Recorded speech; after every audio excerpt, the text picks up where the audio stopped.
Quill Tree Books and Harper Audio present The Witch Who Stormed the Palace by Ryan Graudin, performed by Lillie Ricciardi. A note before we begin. Don't forget to download the accompanying enhancement PDF from your audiobook provider. It contains a map of Solemn.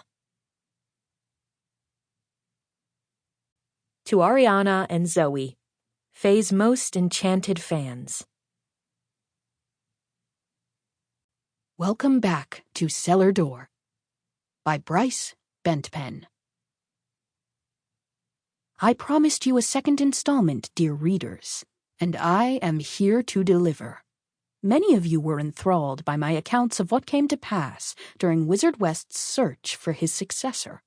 For those who did not read my profile on the girl who kept the castle, or may have had an accidental whiff of forget-me-so flowers, I shall recap. Wizard West died in his sleep, though it took his ghost nearly an entire day to notice.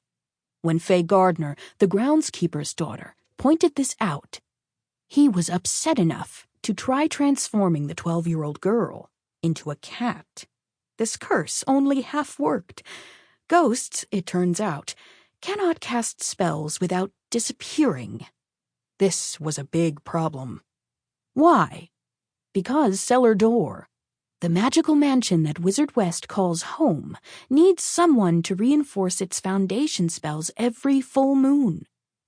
Otherwise, the building will collapse. But buildings collapse all of the time, you might say. Why would this particular crumbling castle be so disastrous? Bear with me, dear reader, as I indulge in a quick history lesson. As you know, our fair island kingdom of Solemn is divided into 4 quarters, north, south, east, and west. Each section is managed by a wizard tasked to keep the balance of magic. The wizards create the laws that control who can cast spells, and they take care of magical beasts at their estates. But Solemn was not always so orderly. Long ago, this land was a wild place, overrun with powerful spirits and ruled by the most ruthless of them all, the Shadow Queen. Her reign was so dark and terrible that we call it the Shadow Age. It ended only after 4 brave young wizards joined forces to defeat her. They were unable to kill the Shadow Queen, for she'd ventured too far into death with her own dark magic, but they managed to imprison the sorceress with a binding spell, one that needed to be renewed every full moon. Do you see the connection, dear reader? Allow me to make it plainer. The 4 wizards' successors continue to tend to the spell to this very day. If West allowed his magical mansion to fall, if he let his part of the binding spell fail, the Shadow Queen would break free from her prison beneath the capital city of Retnek. He needed to find a successor, quickly. The search for the next Wizard West had been highly publicized here in the Charm and Curse, though West managed to hide his deceased state from us. Even when we were invited to Celurdur for the tournament, we were so dazzled by elaborate feasts, grand speeches, and the contestants' trials, that we did not notice how ghastly our host looked.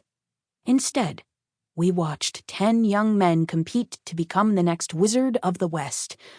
Many of their trials took a strange turn, and even more unexpected things were unfolding behind the scenes. By the 4th trial, we finally saw the truth. An unwelcome guest had made himself at home at Celurdur. More specifically, inside Wizard West's body. This evil spirit was a servant of the Shadow Queen, and he was there to ensure that the house would fall and set his dark mistress free. He would have succeeded, dear reader, if not for Faye Gardner. The groundskeeper's daughter first caught my eye when she threw herself in front of Vance Gravesworth's sword to protect Cornelius, the compost dragon, also known as the unholy worm. She used this very same dragon to burn away the evil spirit's disguise and bind the impostor. She then rallied the rest of us to help restore the foundation spell. There's power in sharing power, Miss Gardner said. That's what the Shadow Queen did not understand, and that is the only thing that's going to stop her now. Sample complete. Ready to continue?